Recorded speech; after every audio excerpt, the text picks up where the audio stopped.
Greetings, listeners, and welcome to The Spiritual Experience, a show where we share stories of life, love, and redemption for all of humanity on Earth. So sit back and enjoy. Try to identify with the speakers and not compare. Don't forget to subscribe on all podcast platforms. I'm your host, Jay Lewis, and here we go.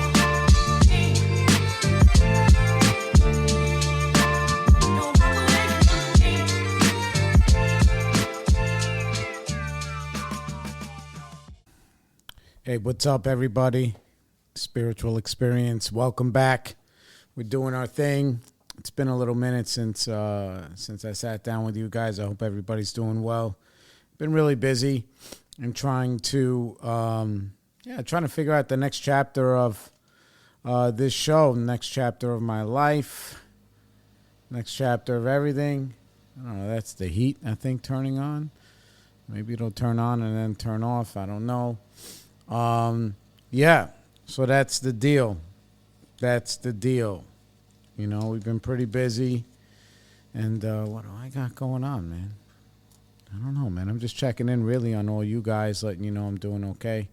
I just came out of the water a couple of hours ago in Coney. I'm trying to think. Let me see if I could find out what the It was pretty cold today. You know, they did this ceremony. Because we raise money for the whole neighborhood in Coney Island. And if it was up to me, honestly, even like years ago, like I would live there. I love Coney Island. You know, I live very close to it. Maybe less than a quarter of a mile, but I don't live on actually Coney Island. I live like in Bath Beach, you know, so it's like right over, you know, if I jog, you know, half a mile, I'm in Coney Island, you know, but yeah, to live on Coney Island would be really cool. I like the neighborhood. It's like very old school. Brooklyn, there's a lot of, there's a lot of, what's over there? Obviously, the homies in the projects. In the project, there's also, there's Russians down there. I guess Ukrainians, Spanish people, black people, brown people, tough-ass white people, which is cool. You know, so I appreciate it, but you know, there's a lot of Arabs down there too, but there's a lot of crime down there also. You know, so when I wanted to buy a crib out there, this was like years ago. My girl wouldn't let me. Yeah, I was like, yo, we should buy this house in Coney Island. She was like, are you fucking crazy? There's still junkies running around everywhere. I said, I know, but it's coming back. This is like 10 years ago. It's still not back yet, even though now they're trying to, really just, they're trying to put a casino out there, of all things. You know, meanwhile, there's like, you know, I've been there when there were shootouts at the train station in the middle of the afternoon with my kids. Like, oh, we were by the bumper cars and the police are running everywhere and you're, like, you know, these kids now, they don't have no fucking respect for human life, you know. It's crazy, actually. It really is crazy, you know, and that's part of the thing that's down there. But I'm drinking my coffee. But it's a good community. It's an actual community, and I like that, and I'm part of that, even though I don't live there, because you know during the New Year's plunge or whatever, you know, that's when they run into the water on New Year's. It's pretty cold. You know, and then they run out and they buy tickets, they buy shirts, they do shit, whatever. And we take that money, and we donate it to all these different areas of the community that need it. The New York Aquarium down there is the oldest one apparently in the United States. That aquarium is the oldest one. And like all these other organizations and whatever down there that really help that community. That community hopefully will never, ever, ever be gentrified. you know, which is partly why I want to stay there. Look, my neighborhood's not going to be gentrified either. Where I'm at, that shit is like prices go up, but it's not, yuppie white ladies with $1,800 strollers. Like that doesn't exist. We still have like local drunks and bums around the corner that know everybody and we know them and nobody bothers them and they don't bother anybody else. Also there's a mosque around the corner from us, which is really cool. Yeah. And it's cool. Like, they dub, the Muslims, the Muslims. Is it Muslim? Muslim? No, it's Muslim. The Muslims. I say that Muslims. They're allowed to double park when it's prayer time and they don't get tickets and it's okay, man. Like, I'm not one of these hall monitor motherfuckers that are just like, how come they get to double park? They're blocking they put these bicycle lanes there. I don't know why. Nobody's riding bicycles. I'm in the part of the part of the borough where the kids ride them little motorbikes, but nobody's riding a pedaling bicycle. That doesn't exist. It's delivery guys on little motorbikes, young Spanish kids or Arab kids on those little scooters, and they don't give a fuck. They're riding on the sidewalks. They're not riding in the bike lane. Talking about share the lane, and they're delivering food. They're hustling. It's a hustling thing. Everybody's out there hustling, including myself. We're all trying to make it work. Yeah, so that's cool. So we got to do that today, which was donate to all these places. And I think we donated, I don't know how many, whatever, gazillions of dollars, 30,000, 20, I don't know, probably like 50, 60,000 or something, whatever it was. But I saw this. Okay, yeah. So today the air temperature, not that bad, 38. And the water was pretty warm, 42.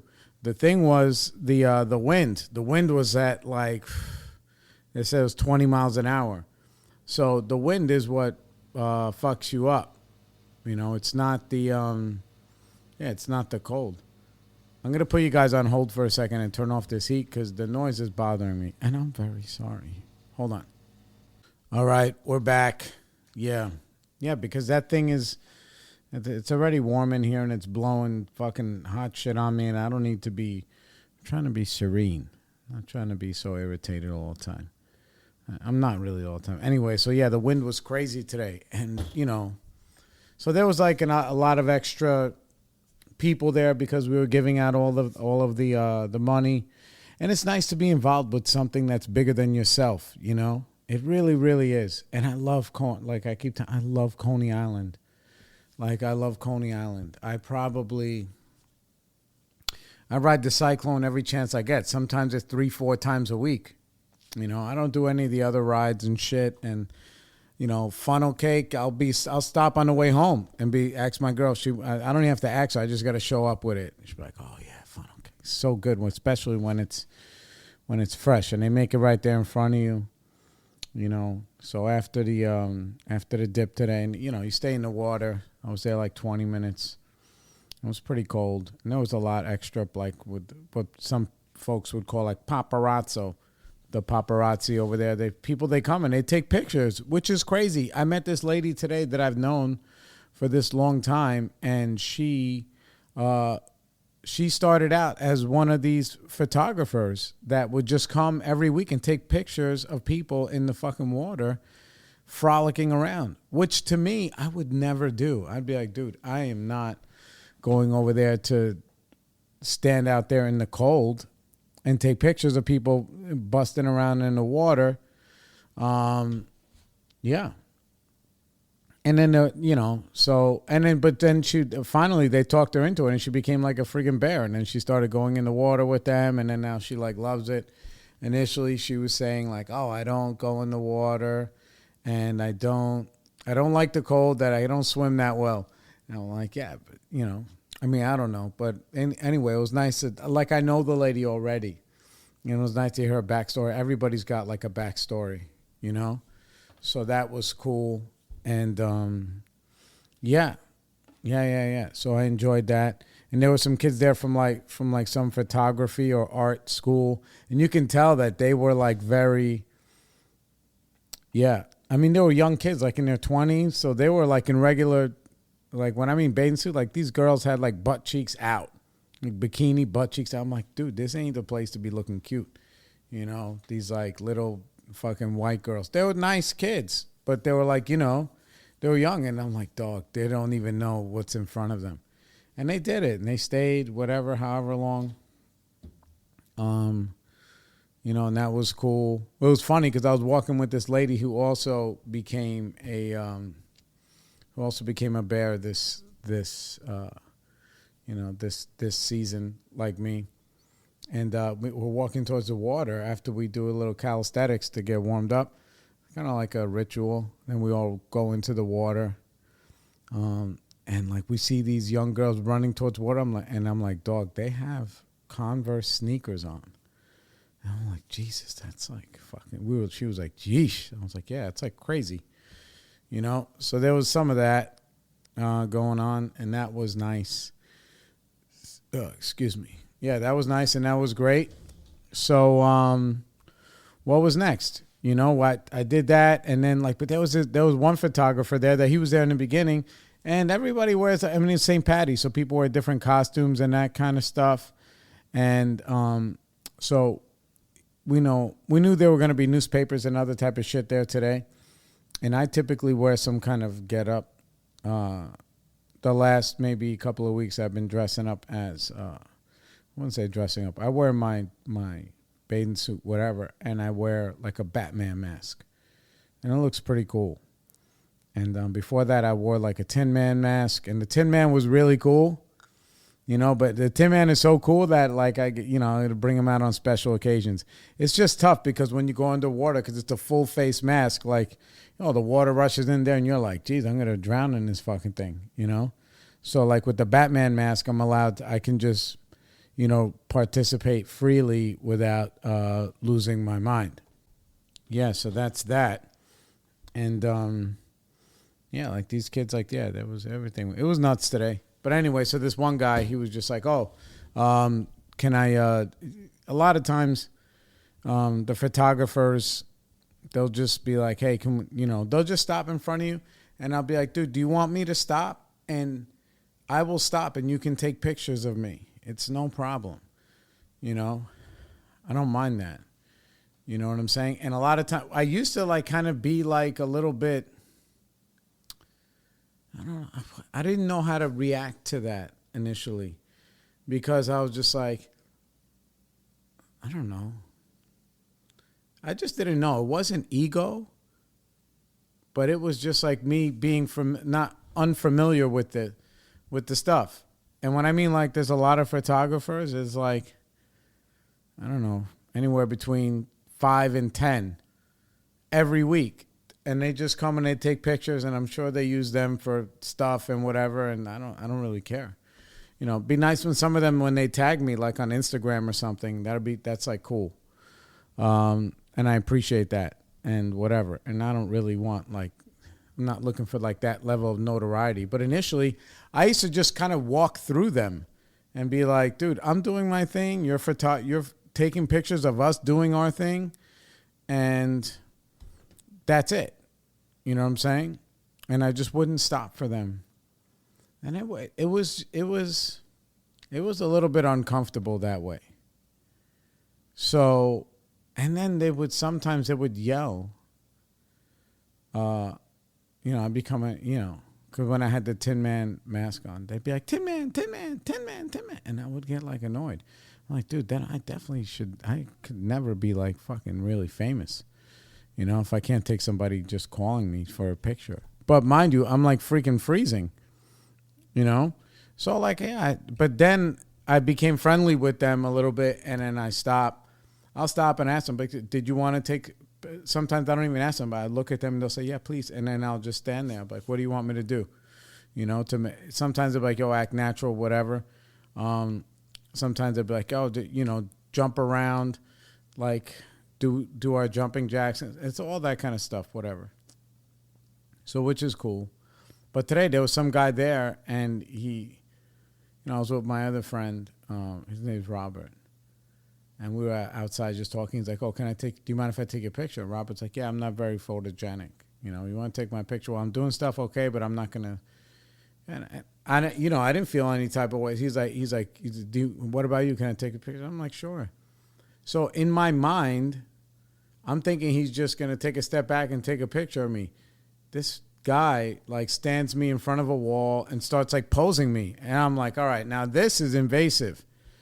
You know what I'm saying? But I don't want to be like that guy. And then he sees like one tattoo. He's like, "Oh, that's a beautiful tattoo." And it's like, it just seemed very disingenuous. And then I went out, whatever. The whole thing took 3 minutes. Maybe it made his day. It made me feel weird. And when I saw my friend Robert, I was like, "Bro, I just thought he was going to take a step back, snap, and then that's it." He's like, "Nah, I was like, "Yeah." I was like, "I didn't know it was going to be a whole fucking runway show." And he did the same thing to my boy who's on here, Frank the Tank, the guy. He was like, "Yeah, he stopped." So he was like, "Yeah, we just, listen, man, the more that we ain't letting everybody in the club." That's the other thing, which is also very cool, that, not anybody could join, which is nice. Like, somebody has to sponsor you in. Like, you can't just be like, "Hey, I want to join the Polar Bear Club," It's, yeah. So, but, to create, I guess, the bad way to say it would be like brand awareness. So, when we do have events and things like that, we can, we raise money. So it's for that. And nobody's getting paid. This is all like nonprofit, not even nonprofit. It's like literally donation. Like, the people are just volunteering their time, I'm very sure. I doubt they make $1, So it's nice. It's nice to be part of that because it jives with what I do with the rest of my life, which is I try to find ways to help give back to the community. I do. And it's cool. It's cool. I want my kids to kind of like, I don't know. Like, I want them to be like that. They're just not like that. But when I was a kid, I wasn't like that either. But as I got older, I started really understanding, and the more, not just got older, but got sober, and really got into like my recovery and this lifestyle of like, there's more on this planet than you. There's more. There are more people, and not just like in theory where, I don't know. I hate to use that word virtue signaling, but I use it. Not just like liking something on Facebook or donating, $30 or something. No, that all counts. I'm sorry. If you're going to donate some money, that's very, very cool. When I mean it's very cool. I don't care if it's $1. You're taking $1, you're putting it somewhere else. And it's another thing to like, and not everyone can do it. It's to like really be involved in something where you're touching the people, and that is amazing. And these organizations, they were so grateful. We raised over 100,000 or something for the community. That's a lot of money, bro. That could go to good work and good programs, because Coney Island is definitely an underprivileged area.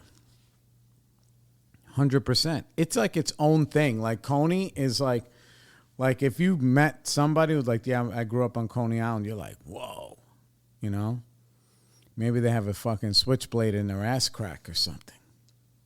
You know what I'm saying? Yeah, Coney's that kind of place. It's hard to explain. It's hard to explain. It's got a lot of character. And it's like, same way when people say, "Oh, I grew up on Rockaway." Or Far Rockaway. Far Rockaway is like something else. Where like there's people in Coney Island that they don't even go to Queens. Or Manhattan. They don't even go to Manhattan. They stay in their neighborhood, and it's wild. But it's a beautiful, beautiful place with all of its, all of the things that we wish it to be. It's a beautiful place, and I love Coney Island. Yeah. So that's nice. So anyway, what I'm saying is that like it's nice to be nice to nice people. No, that it's good to get involved. It's good to get involved, but I never, I was a taker my whole life. My whole life I was a taker. I just took everything. I just took everything from everybody and did whatever I wanted, and I didn't care about anybody or anything else. I was super self-absorbed. I was not self-reliant. I was like, I was just like a parasite. It's funny because I was the opposite of the way that I am now, which is bizarre because there are people in my life now that can't imagine me being like that. Even though they periodically, a little bit of my prickly, me being like I was a colossal prick most of my life. So now I'm just like prickly. So sometimes my prickly comes out and they're like, oh, this guy, he's got potential to be like a fucking dirtball. And I'm like, yes, I do. And that's like my behavior. So, to evolve into somebody who values and looks for ways to help other people, like I get so much out of that. It's beyond measure. I get so much out of it. And I have I spend my moments in those moments, because it just makes me feel good. And the more that I do that, or the more that I have that kind of philosophy and feel that way, the more abundant my life has become. I remember it was funny. I was talking with with baby Jaspy yesterday. This kid, he's like, yeah, he's doing it. He was on the show. You can scroll back maybe a year or so. He did a 2-part series, and it was incredible. I love this kid. He's like my son, man. Like 1,000,000%. Like 1,000,000. I would do anything for him. Same way I would for my own son. And he was telling me how he learned how to tap maple trees in order to get like sap for syrup. And he's breaking down the whole thing. It's like, yeah, I don't know. Listen, my math is, yeah, it ain't that great because I don't remember what he said. But when I mean it was like, let's just say in theory, it was like 5 gallons of sap to be cooked down to make 1/2 a gallon of syrup. And he broke down like how hot you got to cook it and this, that, and the third, and when to tap the trees and how the whole thing, the science of it. It's like engineering. But like, so he's living like a very technically high life, and yeah, like he's out there, he's working on farms, he's hunting, and he's hunting. He's hunting his own food, growing his own vegetables. He's like, living off the land in that way. But what it takes to do that is like supreme intelligence. And I don't know the difference between intelligence and intellect, but you can't just, this is not stuff that you don't have to put all the reps in, So I used to tell him, so I told him on the show, and he reminded me yesterday, says, he's like, yo, one of the best things you ever told me is that I have all the prizes and none of the cash. I was like, yeah, that's the goal, and that's kind of like, that's like where I'm at. Like I have all the prizes. I have a little bit of cash, but like not as much as I would have if I was still out there just taking, you know, and just finding. I had like this radar where like my addict spidey sense would be able to figure out ways to manipulate and steal things. Yeah. And how to get over it. And that's just the way my brain always worked. So that's why I'm not that great of a businessman. Now, there are people who you will ask or who are listening like, oh, no, you're really good. Like you had this other business and now you have this business. And I've had the business I had is like, I've had it for 12 years and, you know, we did a lot of stuff and we created a lot of opportunities for other people, for them to grow and, you know, created cash flow where like, you know, I'm going away for, it's not vacation. I'm going to take a class, but I'll be in Indiana, I think the latter half of this week. And I make money when I'm not around. And that's a definition of having a business. You know, I can, you know, I can make money when I'm not here. The business will run itself, which is very, very cool. Very cool. So there's that, you know, and yeah, so I guess maybe that's not the easiest thing to do. I don't know. I could have done it a lot, you know, a lot more efficiently. But, you know, my life is always a little bit unmanageable, which is why I like it the way that I do. You know, so that way I get enough free time really to do what I want, you know, which is to enjoy my life, like doing this polar bear stuff and whatever. Yeah. So, you know, but living this way, this is something that, you know, I was talking about with a few other people in the last month. So I started doing business a little bit. Playing footsie business, which means like there's money on the table, but there's not real money on the table yet. With a company that is not very, how can I say it? They're not very, we have different moral compass. You know, so they do not do great business, but they do a lot of business. And they make a lot of money. And I, with my company, am in a position to help out in ways when they have unsatisfactory relationships with their clients. So it's like if the client has a problem with their product, they call me. Not they call me, the company calls me. I go there. I can make things smooth. I'm a likable guy. Everybody's friendly. I can fix the problem, you know, and then I can make money and then I can walk. But what I don't like is the way, like, you know, I don't like the way that they treat their customers. You know, I don't like it. It doesn't jive well with me. You know, where I'm just like, dude, if these people are like kind of in one way, I'm not going to say ripping. Yeah, I should say they're like ripping off their own customers. And then I go there and the customer is not having a great experience with the company because now, you know, the emperor has no clothes, right? That's the whole thing.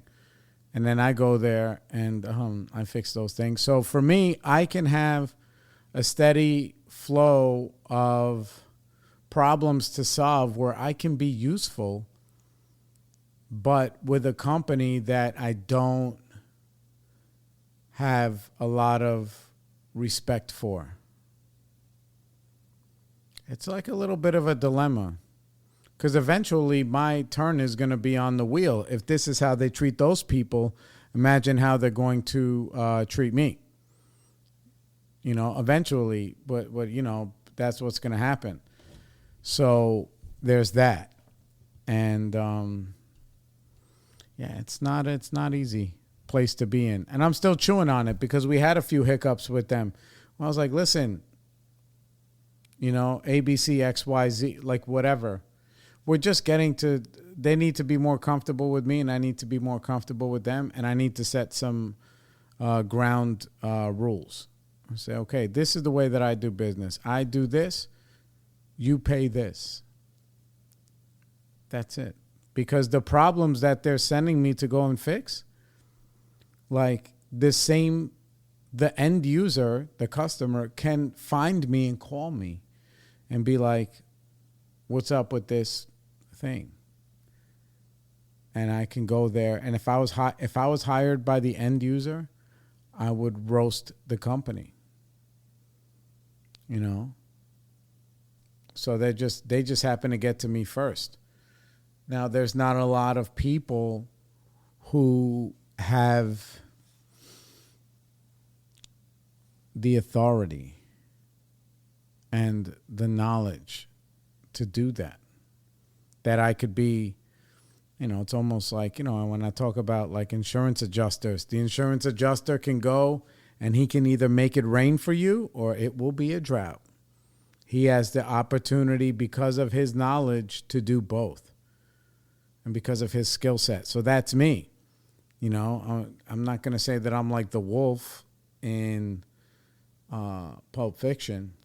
But yeah, so it's like a little bit of a moral dilemma, but I haven't made a decision yet. I haven't made a decision yet. So that's like something that's in the hopper. And I'm with all of that. That's something that's in the hopper. So yeah. Yeah. And it's not an easy thing to do because like, it ties into me, what is it? All money's not good money, right? Donald Trump and Joe Biden are both worth a lot of money that has like some stink on it, whether it's Trump's billions or whatever alleged that he has, or like Biden's hundreds of millions or something. Like, dude, that guy, yeah. Like, it's different. In my mind, like, they're both businessmen. So, like, not to go into, like, a whole political thing, because, I love that. Because I've been, the Twitter files have been really, like, fuck, there is no spoon. That's the whole thing. It's all a house of cards. None of them love you. None of them care about you. We care about you. But none of them do, bro. None of them. It's so sad. It's so sad that we fight over people who could give two fucks. You know what I'm saying? Like they could not care. Either way. So ill-begotten gains. That's like one of my boy Joe from SOB's big diesel guy. He used to always say that. A lot of my stuff is ill-begotten gains. And he's like, I'm okay with that. Or whatever. And I don't even know. It doesn't matter. Either way, point is that like, yeah, man, this money is like, there has to start being some aggravation fees, which I can charge. I can charge them whatever I want. Like, listen, look, I'll go in there and you'll pay me $1,200 and I will save you $18,000 and I will be done in 3 hours. It works for me, even if it takes me a whole day. It works for me. If that works for you, okay. But, you go in there and then yeah. Yeah, it feels like, that sort of feels like the emperor has no clothes. Or somebody got a little bait and switchy thing on them. I don't like to live like that, man. But I don't know. Like, again, and this is something I guess maybe I'm like mumbling now and I'm sorry, but I'm like figuring it out as I go. I don't know. I'll talk to my sponsor. I'll talk to other business people that I know and say, hey, listen, what do you, and that's the thing. The thing is like,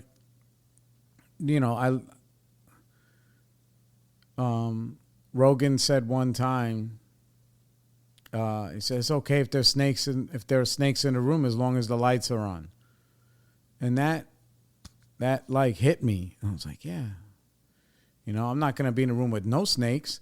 It's impossible to elevate yourself to levels without being around those kind of people, because those kind of people have gotten there on the stepping on others' faces, where I'm like, other people are kind of like pull me into that thing. And it's because of my moral compass. It's because of my moral compass that happens. So there's that, and I think I can use that to leverage myself in different ways, where I'm like, okay, look, I go but I don't want to go directly to the end user and say, listen, all right, see how I fix this problem? You can call me anytime you want. I'll fix all the problems. But they'll be calling me all the fucking time. And then I'll have to be dishonest with them and say, no, this article or whatever that you bought from them, it's fine. It just needs, I'll be part of the problem, which is not like how I want to be, Well, before I used to just sell problems and then just like light the dynamite and walk away.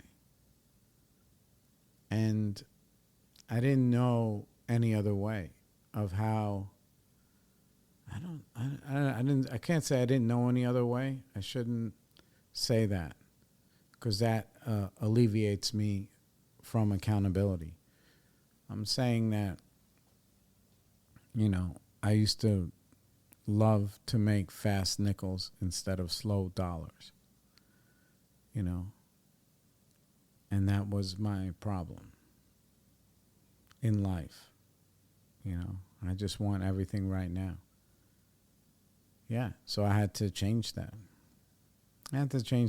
But the more I got older, the more I know that some of that is like in the gray area. An example is like, okay, if I have a contract to do some work in a building, sometimes, a lot of times, in order for me to close the deal, the wheels will have to be greased. And that's just how it goes. What do you want me to say? But I also know that I am going in there and doing the absolute best job possible. I don't know if there are people, I don't know if there are people who do things better than me. Maybe there are, I don't know. But I elevate myself to that level. But I know that my integrity is above a lot of others when it comes to business. Like, I can't remember the last time I really jerked somebody around.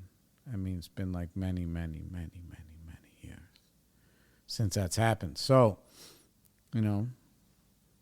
yeah, you grow, you learn, that kind of shit. And who do you want to be?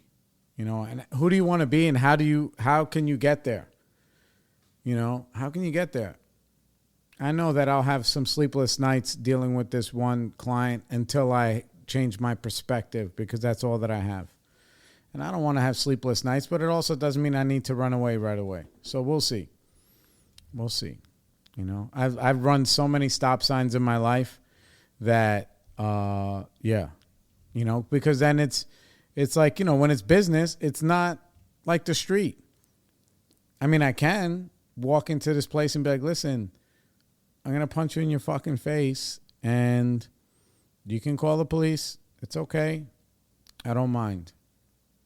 I don't mind. You can call them, but you're gonna smack you with a telephone in your office, But that's not. It's actually. I don't even know if I would mind doing that. What I would understand is that me doing that affects all the other people in my life. Where, like, I know I can go maybe through the system, see the judge, pay the lawyer, do the community service, have some people write some letters, and you will have a busted eye socket. It makes sense to me, except for the fact that every day, even though my business will run by itself without me around, I still need to be I don't have to work in that way, but I'm always working, if that makes any sense. So I need to be available, even if it's peripherally. And then my kids are going to be like, oh, man, he's in fucking jail. Blah, blah, blah. He's got this case now. What would it cost? $10,000 for me to fucking make that go away? And that's like throwing money out of the thing for ego. So for all of those disruptions is why I don't do that kind of stuff. It's not that I don't think people don't deserve to get slapped up, because I believe it. I believe in that kind of thing. But, there's different ways of slapping people. Sometimes I just, what I've learned is that, like, dude, I'm just that guy who's like, who's doing that stuff to me. There's other people doing that shit to him. And so he's getting ripped off, or she, or they, or them, or zers is getting ripped off in some way of their life. And they're the ones with the sleepless nights, because eventually you run out of armor, and you just gotta, it's like living on the lam. I can answer any phone call. That's what I mean. If my phone rings, if somebody can find me, I can answer any call ever. None of it. I'm not scared of any of it. I don't have any, I haven't done anything to anybody where I'm hiding. It's so nice. So nice to live like that. I don't even know, it's maybe, I don't know, in sobriety, changing my lifestyle and changing my morals by changing my actions first, and then the morals and all the other stuff came behind all that. So that's how that happened. So now it's just like, yo, man, I don't have, it's a waste of my time to really be engaged in some of that stuff, but I'm also a human being. So I get angry when, I had somebody else trying to, I almost got into a situation where I had somebody else trying to rip off somebody else that I work close with, and they were pushing them around. And I was like, listen, it was like a realtor pushing around an employee of one of my clients that I'm a vendor. And I was like, dude, this guy is pushing around this lady. He's talking mad crazy on the emails, like being very dismissive. Meanwhile, he doesn't know that I see this, and then I have to go and be around the guy, and now he's trying to be like pally pal with me. And because I told the lady, because this guy was he was interfering with something about me getting paid about some work that I did. And I was like, no. I said, look, either they pay or I don't finish the job. I don't give a fuck. He can maybe push you guys around, but there's nobody that's going to push me around. That doesn't exist. And then my client was like, listen, I'm just look, we'll make up the difference between, we'll pay for what this guy is allegedly not going to pay, but can you just please go there and do this work? And I was like, all right, then I'll do it. Then I'll go. But, my integrity is not really for sale like that, which is why it's hard for me to do work, like I said, with the dirtbag client, because I just want to be good to people. That's my whole life. I just want to be good to them, man. Everybody. It's a big deal, And my fear is that, my fear is that, actually, I'm not even scared. I'm sorry. I shouldn't say that. But, no, I was not scared. But I hope and pray that my children get that message that, you just be good to people, and this world is amazing. And even if there's little it doesn't mean that there's not obstacles, and it doesn't mean that shit doesn't go your way. You know, a lot of things I've been living on lately, which is like, you know, you'd be a lot happier once you realize that life is not fair. I think I maybe even said that last time, but it's true. It's not fair. It's not fair for us. I don't know if anybody thinks that it's fair. Even the people who reach the height of the height of the height, they're like, dude, it's not fair. I don't even fucking belong. You know, the ones that are humble are like that. That are like, bro, this is like, I'm over here and they're paying me schmillions. You know, I saw a clip of Jim Carrey, and the guy interviewing him was asking him about, because I don't know how old the clip is, so I'm sorry for all you Googlers. But he said, hey, yeah, man, I'm retiring. And the guy's like, why are you going to retire? This, that, and the third. He's like, look, unless something golden comes from the gods for me to be in, he says, I got to let you know something that nobody else in Hollywood will let you know, which is like, I have enough. I have enough. And I am enough. And I'm like, yeah, man. Like right now, I have enough. I have more than enough, which is why I give so much. Like, because I just have the opportunity to help people and to be a good friend. And sometimes being a good friend means you got to be rough with them.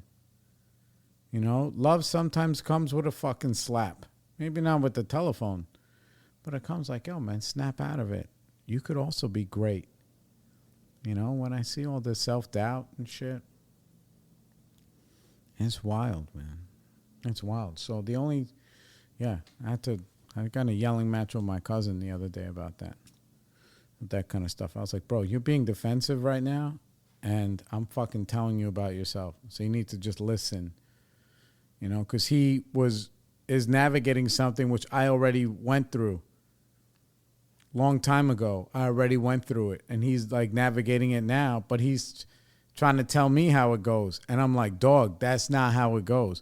And I'm not even saying like, oh, like maybe your experience would be different. I'm like, no, these are the fucking steps on how you get from this place to this place, you know, even though the situations may be different, you know, whatever. So, yeah, so it's that. But yeah, I get to help people. Even if it's just showing them, you know, even if it's just showing them that there's another positive person on this earth, you know. And the truth is that this is why I don't care about my anonymity. Like, none of this came from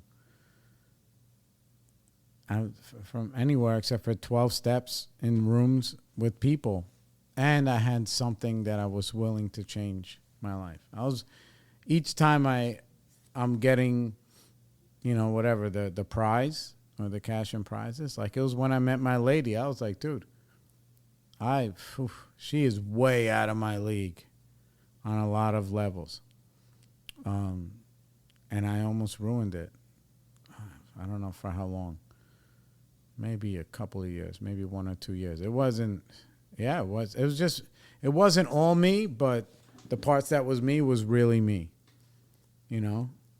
And, you know, sometimes we laugh about it, and we don't have these big, long therapy sessions about it, but we're like, whew. And she's, and, you know, she said, like, she told me the other day, she's like, I knew you were a good person, just like a colossal fucking asshole. I was like, yeah, I was.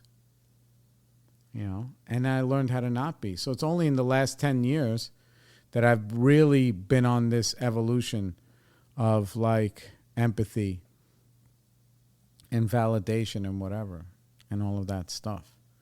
And it's cool. I enjoy it. I was having a conversation with one of my sponsees today. It's a very, very funny conversation. Right.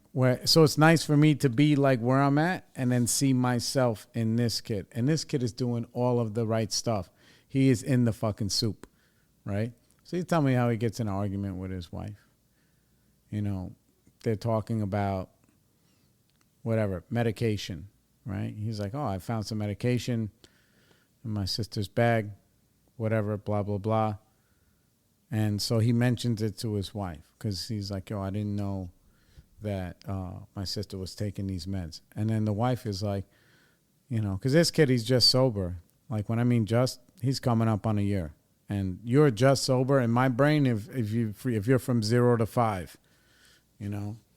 But, yeah. So he's just, and she looked at him and she was like, yeah, you know, like the way that you've been, you know, that you're all over the place, you know, I was thinking about recommending that you go see somebody and maybe get on some meds. And that was very triggering for him for a lot of reasons that I don't need to really get into because it doesn't matter. But he explained them to me. And whatever. He didn't go crazy. But, you know, it didn't work out well for him.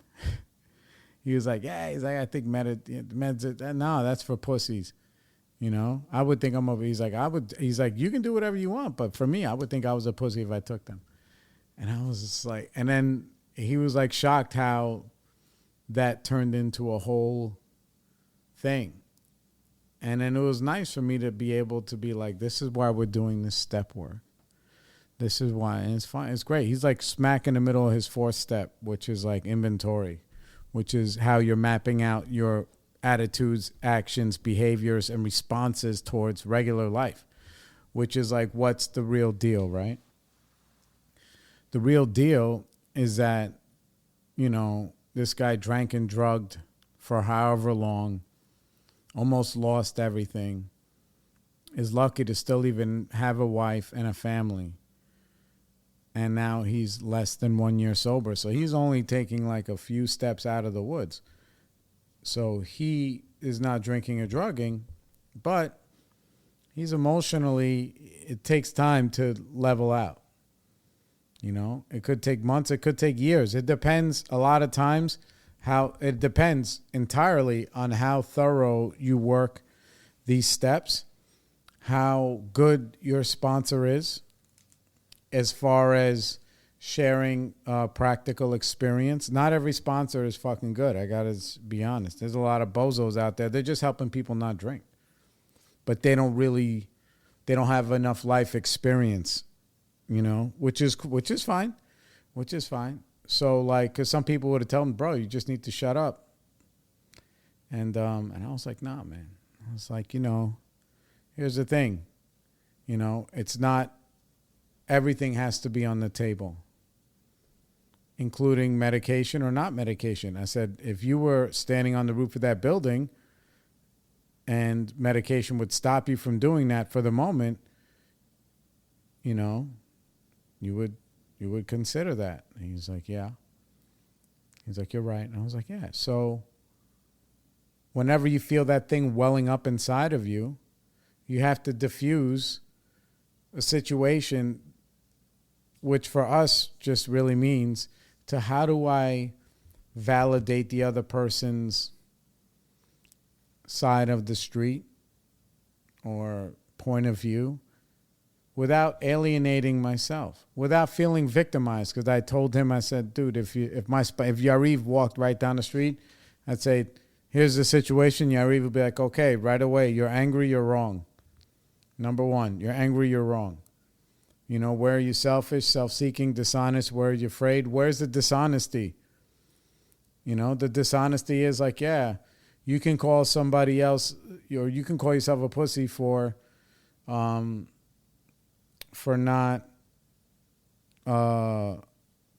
taking medication, but meanwhile you're drinking and drugging for days, leaving your family by themselves. But that's, you know, and that's reality. That's what you did. I know, because that's what I did. So when you have this monologue, when you get offended like that right away, you're just like, that monologue, it spirals down and down and down and eventually cements you as the victim. So somehow his wife saying, listen, I was thinking about even recommending that to you. All of a sudden he was a victim. When in reality, she had every right to even think that.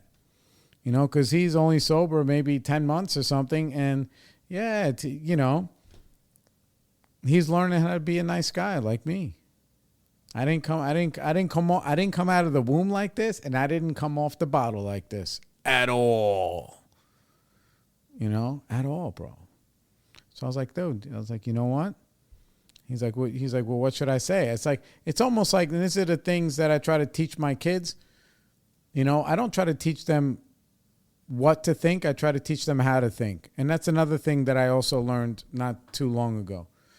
So I'm like, look, I'll give you some words that will give you an idea of how to think this. Whether you want to say them verbatim or not is up to you. But, I shared with them, I was like, when somebody says something like that, first thing you say, you know what? When you feel that anger coming up inside of you, you say, you know what? Maybe you're right. No, I don't know. I don't know. Maybe you're right. You have a good point. And anything is possible. When you say that, that means anything is possible, including what they think and what you think, which means medicine is both on and off the table. That means everybody's even. Anything is possible. Everything's on the table. Everything's on the menu, however you want to say it. And then you can say, once you well down a little bit, you can be like, yeah, initially, it makes me I have some trepidation because I have a history where I've seen that do A, B, C, X, Y, Z. So, and I have fear with that. And also, I'm just really dusting myself off from, living a life in a spin cycle of insanity. So, I appreciate you just, obviously, whatever, I'm making progress, but I appreciate you keeping an eye and having some worry. It's nice. And I don't always know how to handle that when people say that. That means that they love you. If they were contemplating telling you to get on medication, that's what it means. It means they love you, bro. And that whole thing was like a fucking foreign language to him. It just was. And I was like, dude, you don't handle situations like that, you're going to spend the rest of your life fighting. Yeah, man. You don't have to surrender everything. You just have to surrender to the possibility that you don't know everything. They don't know everything. And there can be some together. That's how this thing works. That's how this life works. If we can get people to surrender and put their weapons down and just say, hey, man, yeah, this is the deal. How can I help you? How can I help you? All right, guys. I hope you have a great week. I'll try and get on here again maybe before my trip, but who knows? Like and subscribe. Apple Podcast, Apple, Spotify, Google, everywhere. We're everywhere, and we're doing pretty good, man. And there's a lot of other things in the loop that maybe I'll talk about it next time, where like maybe bounce some ideas off of you guys and see what you think, because there's somebody really, I hired somebody. I was like, listen, I have this many listeners and I want to have this many listeners. And just maybe they have some good ideas that are not my own, which is cool, because I want to be able to, spread the love. All right, everybody, peace. Okay, everybody, we'd like to thank you for joining us on The Spiritual Experience. Please don't forget to like and subscribe on all podcast platforms, Spotify, Apple, Google, Pandora, everywhere. And please find us on Facebook, where you can become part of our family. We'll see you around.